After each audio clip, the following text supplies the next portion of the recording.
Masih bersama Rakyat Bersuara, bersama saya Aiman Wicaksono. Sekarang saya ingin menuju ke desa Banjarwinangunan. Ada kepala desanya di sana yang disebut dengan Pak Kuwu, Pak Sulaiman namanya. Saya ingin menuju ke sana. Kenapa saya mewawancarai beliau? Karena sempat disampaikan bahwa buron ketiga orang, yang ternyata ada 4 orang di BAP ya, itu kemudian disebutkan berada di desa Banjarwinangunan, Kabupaten Cirebon, Jawa Barat. Banjarwangunan, betul. Saya ke Pak Kuwu, Pak Kepala Desanya, Pak Sulaiman. Selamat malam. Assalamualaikum, Pak Sulaiman. Waalaikumsalam, selamat malam. Iya. Pak Sulaiman sempat kaget waktu disampaikan ada dugaan bahwa buron pembunuh Vina ada di desa Bapak, warga desa Bapak. Betul? Betul, saya sangat kaget sekali karena tiga-tiganya DPO itu dari kamu. Tiga-tiganya. Siapa namanya? Bapak masih ingat kan tiga-tiga itu ada Peggy atau Perong, siapa lagi? Yaitu Faiji alias Perong, Andi, sama Dani. Dani, oke. Ada nama-nama itu di desa Bapak? Halo, ya. Ada nama-nama itu di desa Bapak? Eh, Kalau Peggy itu nggak ada, tapi kalau Andi juga ada kebanyakan, Andika, Anistiadi, jadi banyak, tapi Oke. tidak sesuai dengan apa yang diliris oleh DPO itu. Usia, Dan Dani kemudian juga dan lain ya sebagainya. ada, bukan juga sama, nggak ada juga, tapi nama sih ada, tapi ada yang udah dewasa, ada yang udah tua, nama-nama itu. Oke, jadi nggak sesuai dengan profilnya. Betul. Sempat diperiksa juga Bapak mungkin di pihak kepolisian waktu itu?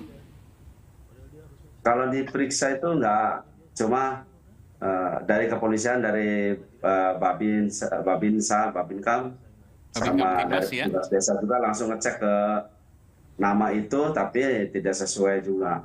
Oke. Dan memang ternyata itu bukan data yang fix ya, artinya bukan data yang valid, tapi ada kemungkinan bahwa ada di desa sana, tapi bisa juga kemungkinan di desa lain. Tapi intinya bahwa Bapak mau menyampaikan kecil kemungkinan buronan itu ada di desa Bapak, seperti itu? Iya, betul, betul. Kecil kemungkinan, atau malah kayaknya tidak ada kan gitu di sini. Tidak ada. Dari mana Bapak bisa mengatakan keyakinan itu? Tidak ada.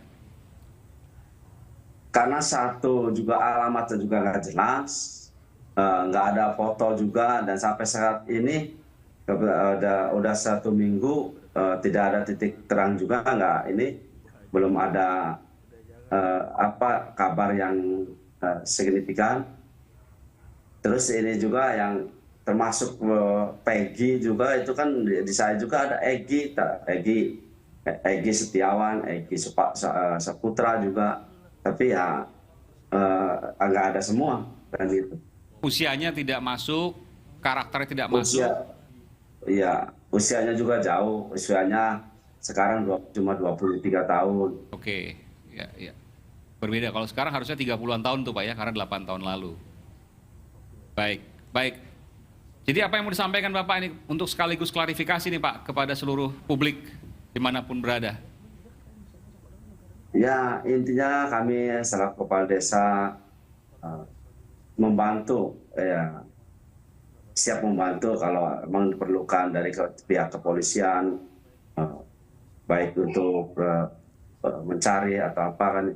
Baik. Tapi mudah-mudahan kami berharap DPO itu tidak dari desa kami, desa Banjarwangunan. Baik, dan Bapak meyakini itu. Baik, terima kasih Pak Kuwu, Pak Kepala Desa Banjarwinangunan, betul ya?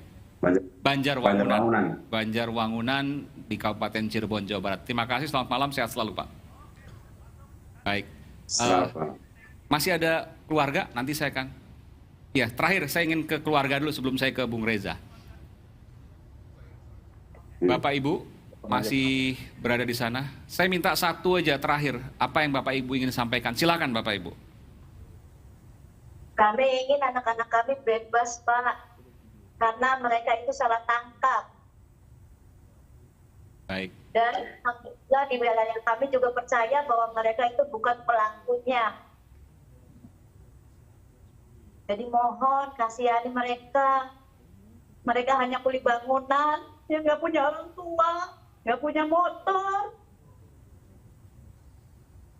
Bahkan rumahnya dijual karena ingin membayar nyewa pengacara. Kami semua udah nggak punya rumah, Pak. Udah nggak punya rumah, Bu?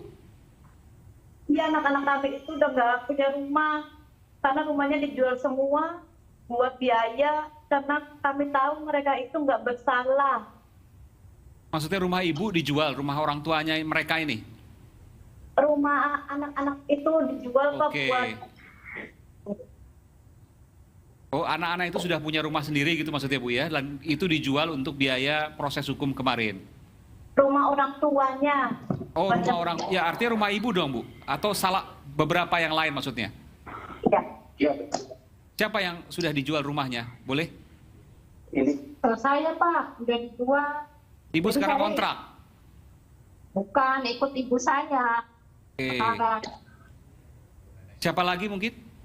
Eka Sandi, Pak. Oke. Rumahnya juga dijual. Untuk biaya apa itu, Bu?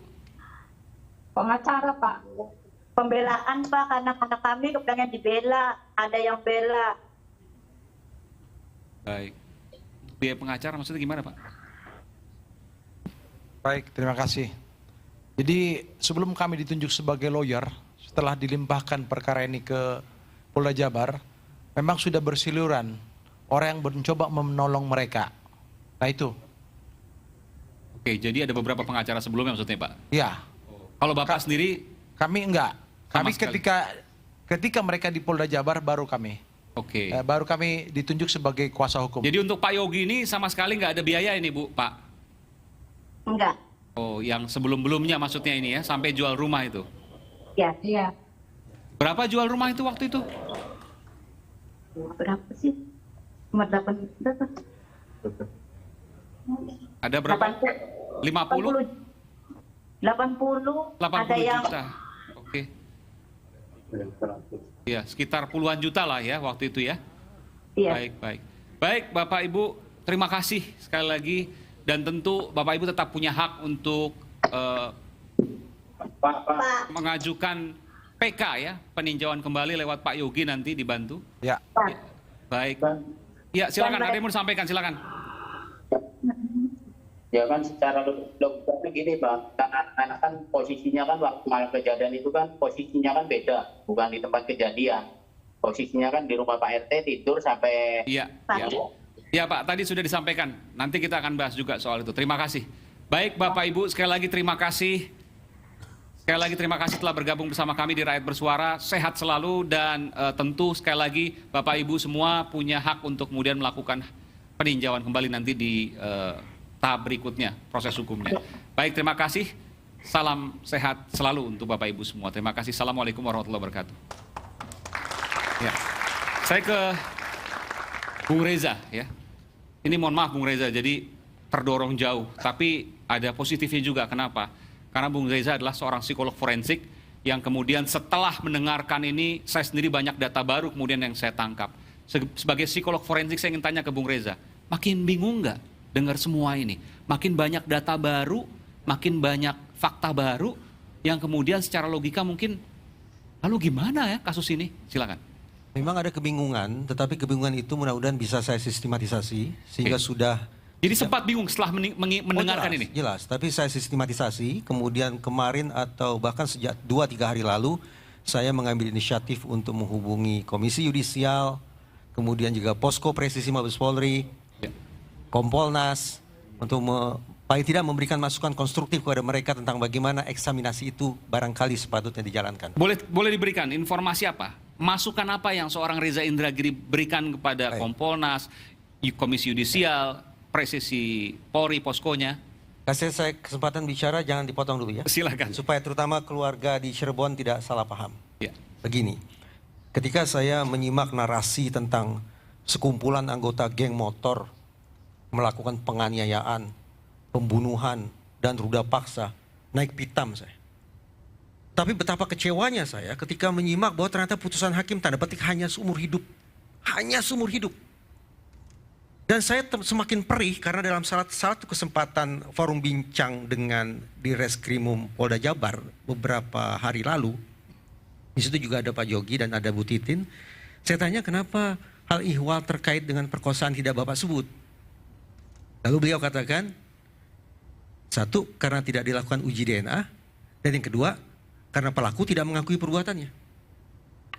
Dari hal itu muncul pemikiran tentang sejumlah loopholes di kepala saya. Sejumlah loopholes yang berujung pada dua pertanyaan. Dua pertanyaan inilah yang kemudian saya sampaikan sekali lagi ke Posko Presisi Mabes Polri, ke Kompolnas, dan juga ke Komisi Yudisial. Dua pertanyaan itu pertama adalah, benarkah terjadi perkosaan? Dan yang kedua, benarkah terjadi pembunuhan? Nah, loopholes-nya terkait apa saja? Loopholes-nya tak lain tak kurang berkaitan dengan proses pemeriksaan secara saintifik yang saya elaborasi menjadi 3 persoalan. Pertama, saya melihat Mas Aiman, foto 6 orang dalam kondisi babak belur di muka. Dan saya berkesempatan juga berkomunikasi dengan terpidana anak yang sekarang sudah bebas, yaitu Saka. Yang juga bercerita ke saya bagaimana dia mendapatkan perlakuan yang luar biasa sadis ketika dia menjalani tanda petik pemeriksaan. Apa yang saya katakan? Saya khawatir betul bahwa ini lagi-lagi menjadi dasar bagi saya untuk mengkritisi teman-teman di otoritas penegakan hukum yang terlalu mengandalkan pada mengorek pengakuan, mengorek kesaksian, mengorek keterangan yang mengandalkan daya ingat manusia. Kalau tadi Mas Aiman kan sempat skeptis ke Pak Yogi. 2 saksi, bagaimana mungkin mereka tidak terpercaya, begitu kan? Justru psikologi forensik menyimpulkan sebaliknya. Barang yang paling merusak proses penegakan hukum, barang yang paling merusak proses pengungkapan fakta adalah ingatan manusia. Kenapa? Karena ingatan manusia mudah terfragmentasi dan mudah terdistorsi. Baik atas keinginan si terperiksa yang secara sukarela mengubah-ubah keterangannya, atau karena ada pengaruh luar. Entah itu iming-iming, entah itu penyiksaan. Jadi ketika ada sebuah proses pemeriksaan yang berujung pada BAP, kemudian BAP-nya dicabut di kemudian hari, ini memperkuat kekhawatiran saya. Bahwa jangan-jangan sudah dilakukan proses penegakan hukum yang sekali lagi terlalu mengandalkan pada mencari pengakuan atau keterangan yang sifatnya abusive. Itu loopholes pertama. Loopholes yang kedua, terkait dengan apa yang dinarasikan sebagai perkosaan. Tadi saya katakan, saya sempat bertanya ke Pak Direskrimum Polda Jabar saat ini, bukan yang bertugas sekian tahun silam. Beliau sebut kata, maaf, sperma. Oleh penasihat hukum, saya juga diperlihatkan hasil pemeriksaan. Ada kata sperma. Mas Aiman tadi langsung mengasosiasikan sperma sebagai akibat perbuatan para pelaku. Dengan kata lain, langsung tersimpulkan di kepala kebanyakan orang bahwa sperma merupakan barang bukti yang tak terbantahkan bahwa ini merupakan perkosaan. Bukan, itu pertanyaan apakah mungkin itu kemudian dari para pelaku, bisa juga kemudian dari begini, korban Mas juga. Mas Aiman, dalam peristiwa ini, sebutlah ada berapa orang laki-laki? 8 orang sudah masuk bui. Ya. Betul ya? 3-4 orang katanya buron. Plus 1 orang lagi, yaitu laki-laki yang disebut sebagai teman dekat atau pacar Vina. Total ada berapa laki-laki? 13 orang. Yang ingin saya katakan adalah, sperma memang urusan kedokteran. Tapi latar psikis di balik datang atau keberadaan sperma itu urusan psikologi forensik. Saya ulangi ya, sperma adalah urusan kedokteran. Tapi latar psikis di balik keberadaan sperma itu urusan psikologi forensik. Konkretnya, sperma itu bisa datang sebagai akibat 2 hal. Pertama, sebagai akibat aktivitas seksual yang forceful. Kalau ini yang terjadi maka sudah, ini pidana, ini kekerasan seksual, ini barangkali perkosaan. Pemaksaan itu yang pertama. Tapi jangan lupa yang kedua, sperma juga bisa datang akibat aktivitas seksual yang konsensual, yang mau sama mau. Pertanyaan saya sekarang, dari 13 orang itu, kita mau mengatakan yang mana ini sebetulnya? Kalaulah dianggap ada yang melakukan aktivitas seksual yang forceful dengan almarhumah, yang mana?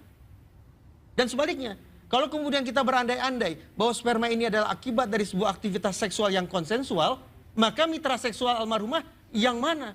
Kedua pertanyaan itu tidak terjawab. Kenapa? inilah salah satu atau loopholes kedua yang menjadi pertanyaan saya. Tentang bagaimana uji saintifik itu tidak dilakukan secara tuntas. Itu yang kedua.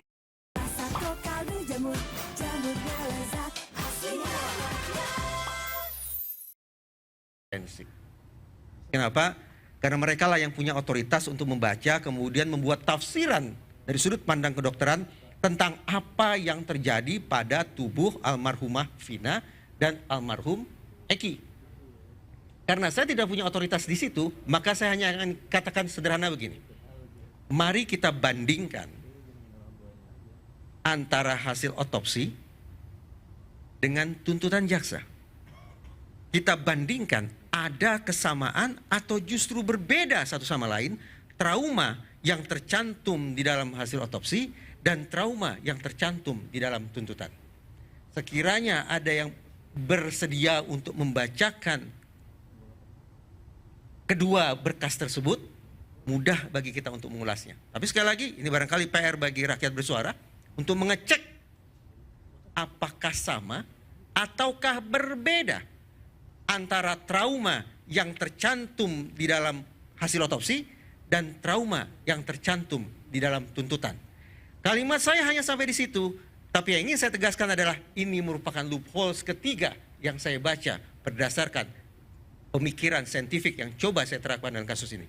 Karena itulah berangkat dari 3 loopholes tersebut, saya rumuskan 2 pertanyaan yang saya rekomendasikan sebagai bahan untuk eksaminasi. Oke. Pertama, sekali lagi, benarkah terjadi perkosaan dan benarkah terjadi pembunuhan? Anda sempat baca BAP-nya atau dakwaannya? Sempat. Dan Anda tidak bisa menyimpulkan dari dakwaan itu bahwa ada pertanyaan tadi. Apakah ada perkosaan? Ataukah itu kecelakaan? Mas Aiman, saya ataukah memilih itu pembunuhan untuk kekerasan? memakai atau mengedepankan sikap rendah hati. Bahwa segala hal yang terpikir di kepala saya tetap harus saya kemas sebagai bahan untuk diuji. Benarkah ada perkosaan? Benarkah ada pembunuhan? Sekiranya 2 hal ini dilakukan lewat eksaminasi publik, dan saya sepakat dengan Pak Ito, ini yang saya sampaikan ke lembaga-lembaga tadi untuk menunjukkan bahwa bagi saya eksaminasi tidak hanya sepatutnya dilakukan oleh Polri, tapi seluruh lembaga dalam sistem peradilan pidana sepatutnya secara legowo membuka kembali berkas hasil kerja mereka dan bersiap untuk mengumumkan ke publik temuan mereka. Sekiranya spesifik Polri, karena saya sangat mencintai lembaga ini, sekiranya Jenderal Listio Sigit mengambil sikap terbuka, rendah hati, dan tegas yang sama seperti pada kasus Verdi Sambo, kita buka, kita luruskan kembali proses penyelidikannya, maka saya sungguh-sungguh berharap beliaulah Jenderal Listio Sigit yang tahun ini mendapat Hugeng Award itu. Tadi disebutkan bahwa polisi tengah bekerja, Polda Jabar, untuk kemudian memeriksa soal penyidikan ini. Betul ya Pak Ito ya? Dan Pak Ito saya yakin pasti dapat informasi juga terkait dengan hal itu. Begitu. Jadi kita akan tunggu nanti hasilnya seperti apa, karena polisi sudah membuka diri untuk kemudian memeriksa soal penyidikan kasus yang terjadi 8 tahun silam. Nanti kita akan tunggu sama-sama. Kita akan kembali saat lagi, tetap bersama kami Rakyat Bersuara.